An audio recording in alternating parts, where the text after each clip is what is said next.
Okay, so live.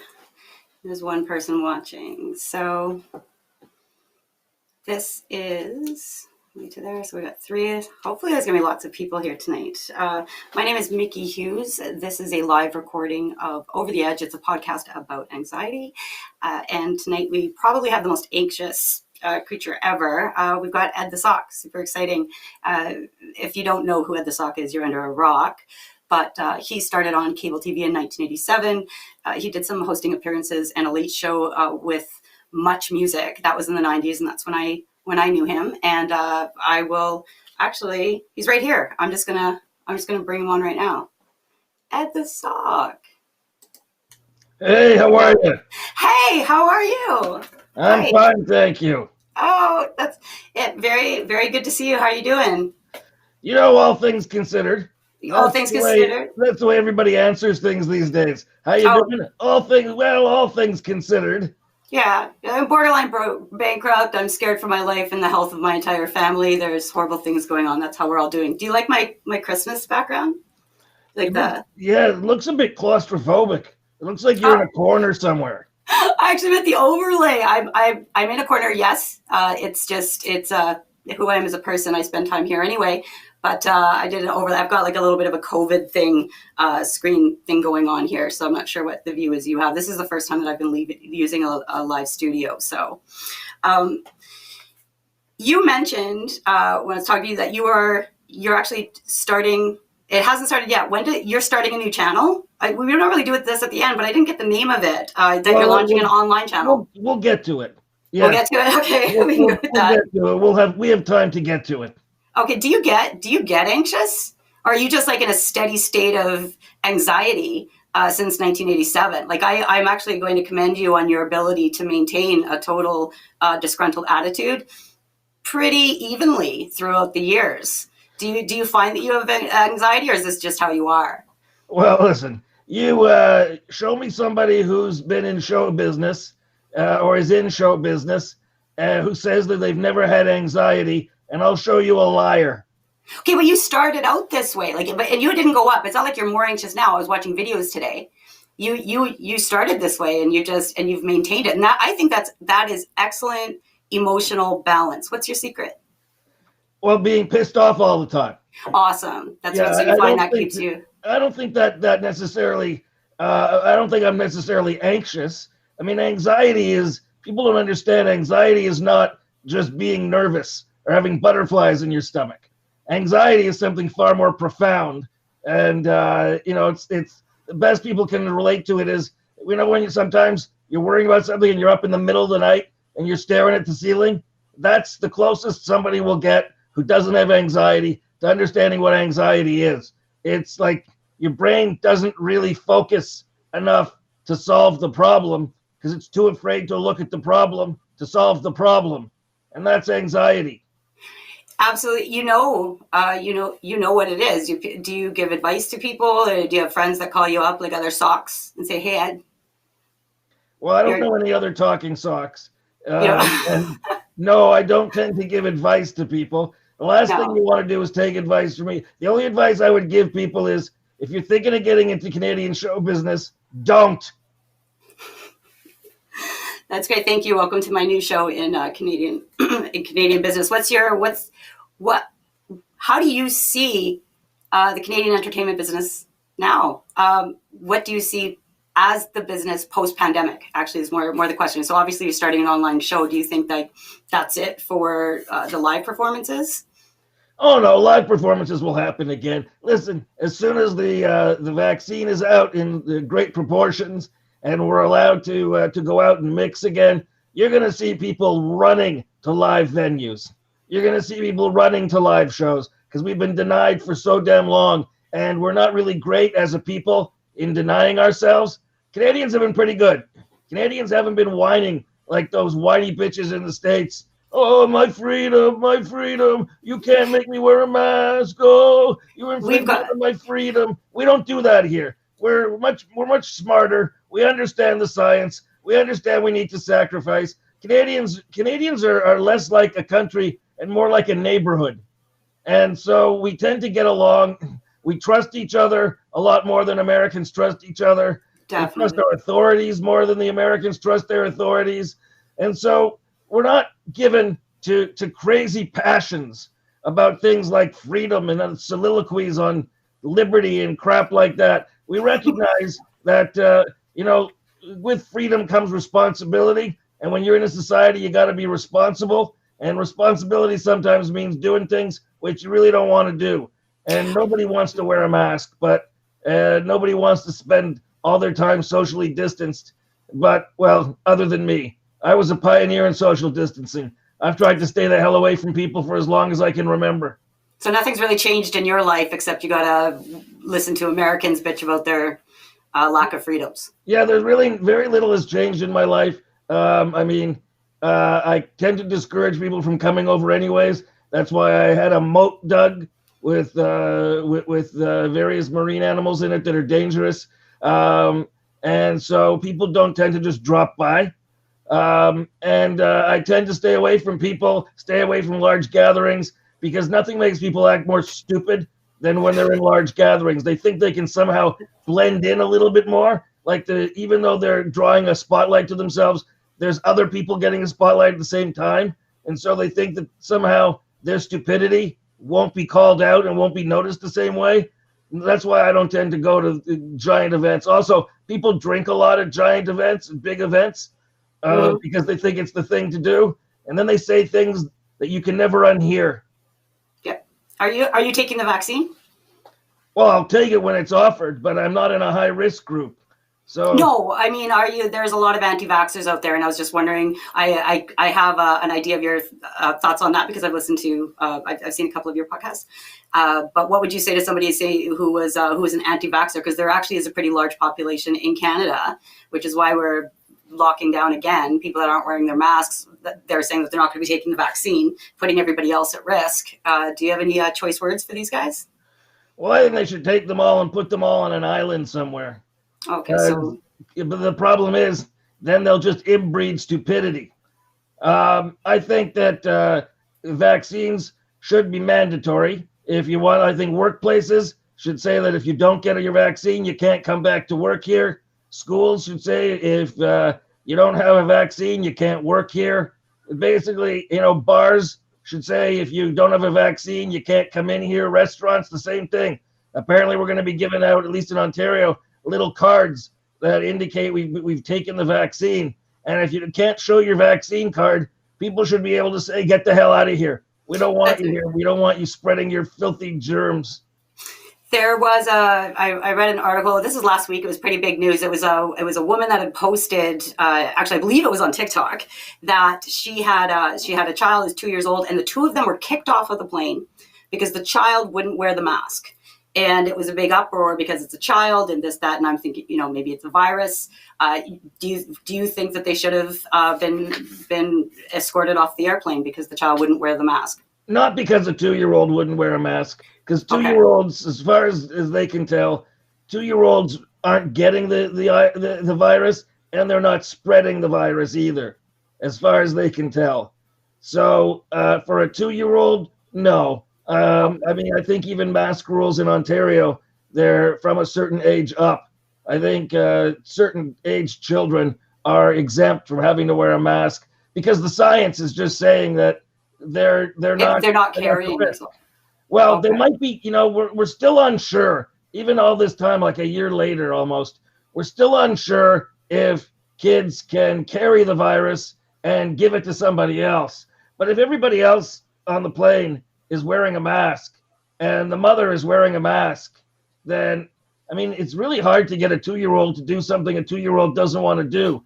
That's absolutely. I might be a little bit on the other side with that. Like, I just think I'm just like, if you can't wear a mask and then you shouldn't be in public. It's not about being disabled or making it free for, if somebody has a disability or an allergy. It's like, no, like your rights end where mine began. So you wear a mask or you just don't be in public just for now. We're going to try this circuit breaker thing. But I just think anybody that's breathing, if they're, for whatever reason, they can't not freely breathe, they shouldn't be freely breathing around other people. So I actually might be a little different. bit. If it's adults, I think that a lot of these adults who claim that they have some breathing reason why they can't wear a mask, I think that's a load of bullshit. I think that it's like a lot of people who got medical marijuana cards before marijuana was legal, and they didn't really need it for medicinal purposes, but their doctor gave them one just for the hell of it. I think that too many people are claiming medical disabilities that don't have medical disabilities. I think that a lot of them are just liars. I know one guy, a friend of mine, works at a church. He's a pastor at a church, and a guy showed up and said, I don't have to wear a mask. I have a medical exception. You know what the guy does for a living? He's a firefighter. How does a firefighter claim? Yeah. How can you, as a firefighter who goes into smoky environments, claim that you can't wear a mask on your face? They wear breathing masks on their face all the time when they go into fires. So there's just somebody who's trying to be an ass. Yeah. And I think, if you can't wear a mask, then don't go out in public. Get somebody to bring stuff to you. I agree. I want to come up with all of these really clever, like amazing questions to ask you. And I'm just like, oh my God, how cute are you? Sorry, you don't have to answer that. Well, it was rhetorical anyway. It was rhetorical. Okay, so sorry. Sorry. I actually have I have a clip from you from I see before if it was okay to show you this from like 1997, which is like way back in the day, and I just wanted to play this because it's just something that I scrounged up today. Just give me 1 second here. Absolutely, I have some influence around here, you know. Well, of course, but what will I talk about? Doesn't matter what you talk about. It's the flow, not the. Sorry. Absolutely, I have some influence around here, you know. Sorry, it's the flow, not the show. It was the Much Music Awards, and actually, I believe that I saw that program. That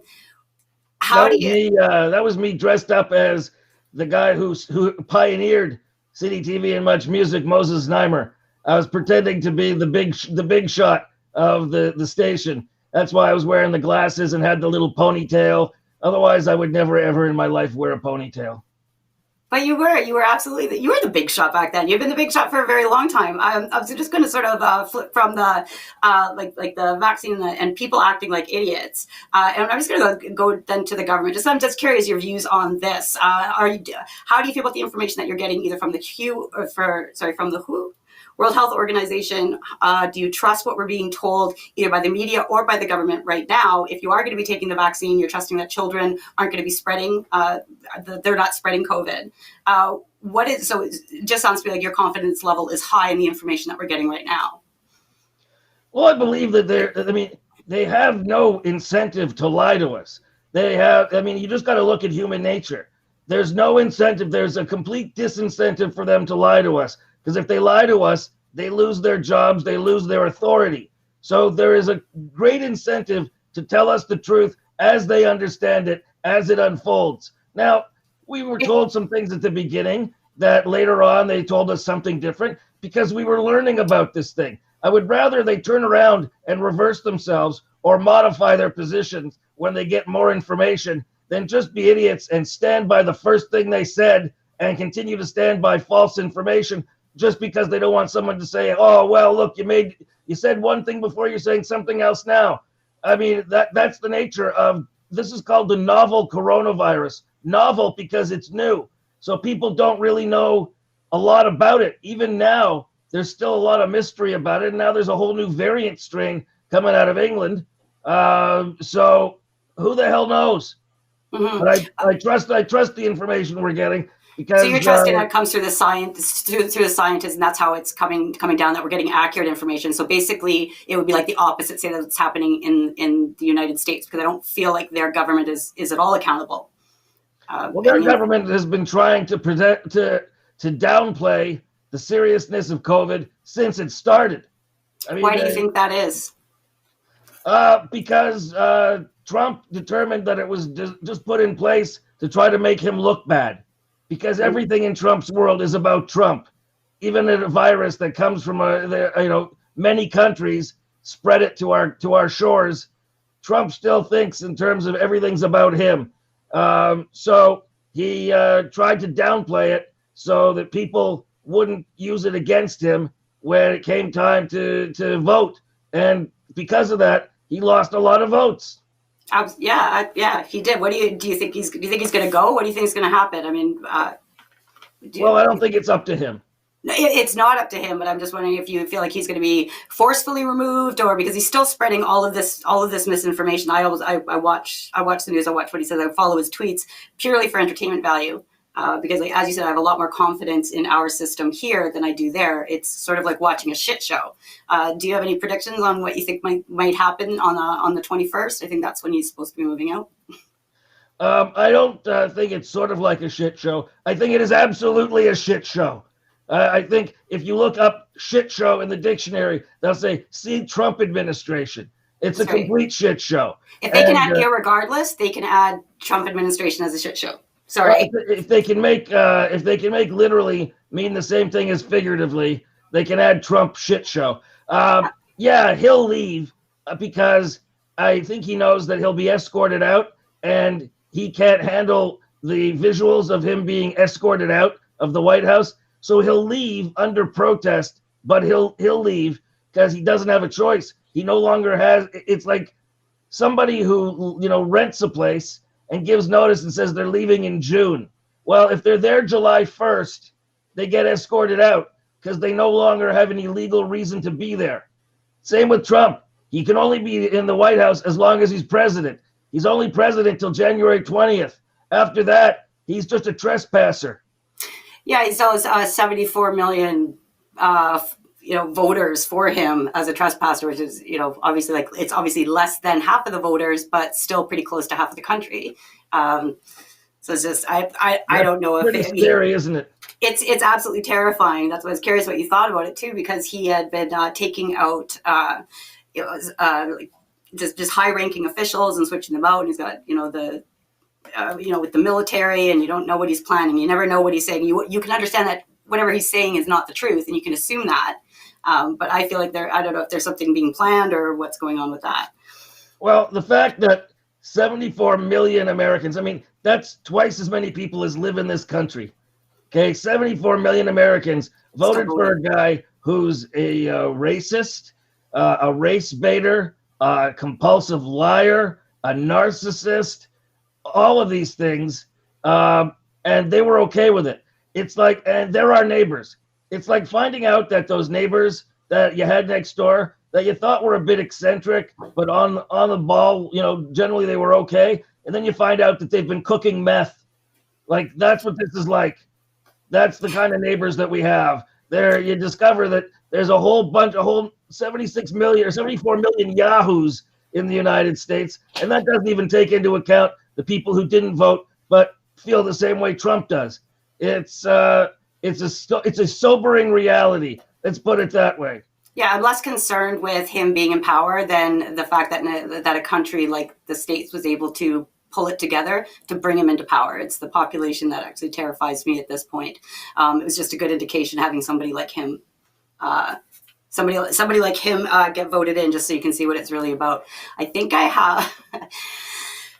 We have a show here. And it started at the beginning of the pandemic, and Aaron G runs it. It is it's called the Pandemic Variety Show, and they have a character on there. I don't know if he's related to you or anything about that. His name is Carl the Sock, and he kind of looks he looks like you. And you said at the beginning that you've never met another sock before, so he's just wondering, like, if he could just kind of come in and say hi. Like, he's not.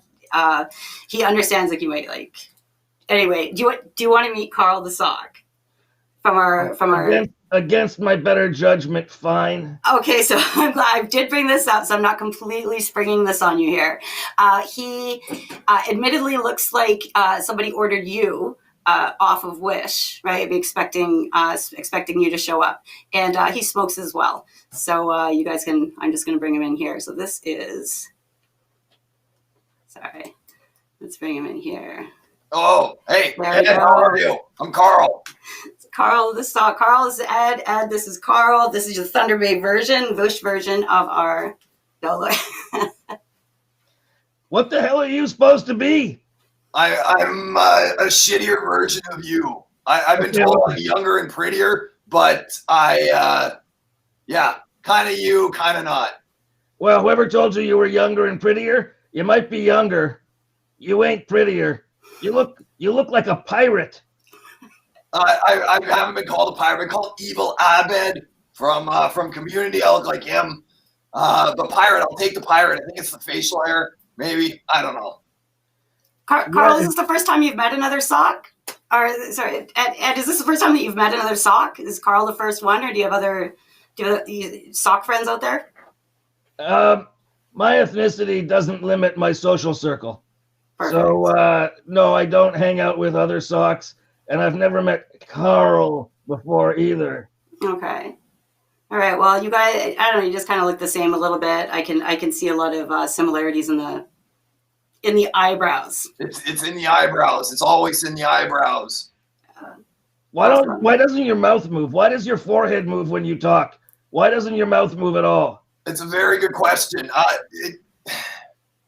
It may have been a stroke. I'm not sure. It's like you've had reverse Botox. Nothing moves except your forehead. We've been over this. That's why I'm younger and prettier looking. Botox. No, we've been over this. Younger, yes. Prettier, not by a long shot. By the way, I love how you've got you as a phallic symbol, and then two other phallic symbols beside you, and one behind you, and then all those balls. I mean, it's my living room. It's your living room. Yeah. Carl is hanging out in your living room. Yeah, no, I just because I wanted to explain the phallic symbols. It was just his decorating skills are shit. I'm just gonna be honest with you. They're not. All right. Well, I mean, phallic symbols. It is the season of phallic symbols, so. And just one question: what's the Superman TV behind you, Carl? Or sorry, Ed. What's the? Sorry, I got you two mixed up. You guys look so much alike. That's amazing. Sorry, Ed. What the Superman TV behind you? It's a Superman TV. It's just like a black and white TV. Is that what you want? Maybe no, it's color. Okay, so if that's your entertainment, maybe that's how you keep people from coming over. You just your entertainment. Why, I make them watch something on SD? No, that's just a keepsake, a collectible. Awesome. I watch things on proper HD nowadays. Proper HD. Oh, that's well. I've seen your broadcasts, and I think they're also they're done very, very well. Thank you, Miki. Things I wanted to mention as well. Just try to remember all of the things that you're doing. You've got a billion things going on. Like you have the Facebook Lives on Fridays you have those at 2:00. You're edthesock.com. I'm going to put a bunch of links in after I let you go because I said I wasn't going to keep you that long. You have a Patreon account. If you guys Patreon, could. Yeah, patreon.com/FU Network TV. That's the network I started, FU Network. Okay. So patreon.com/FU Network TV. And I'm readying a new online channel to replace what Much Music used to be, except focusing using new social media, all the new technology and social media and new VJs to focus on independent emerging artists and small record labels. So that's coming in the spring. So are you going to be doing things like the tree toss again? I hope so. I'd like to do something like the tree toss. I'd like to build up to redo all the things that were taken away from us when Much Music shit the bed. Are you doing anything new as well? Well, you'll have to wait and see. I'm not going to give everything away now. We're not launching till March. Okay, well, yeah, thanks so much for that. You're also on, your podcast is on Spotify, iTunes, Google Podcasts. And what else? Like I said, you're doing everything right now. Just go to edthesock.com. You can see all of these episodes and all of these things that he's up to. It's exciting. Thank you so much for being here tonight. No problem, Miki. Thanks for inviting me. And Carl, whatever. Thanks, Ed. I appreciate it. That was an awesome showdown. Thanks, guys. You guys have a good night. All right. I'll have a good night. Bye. All right. Thank you. How do I leave? No, you're stuck here. This is the other half of the show. All right. Thanks so much. I'll get you going. Oops. And you're done. You're off the air.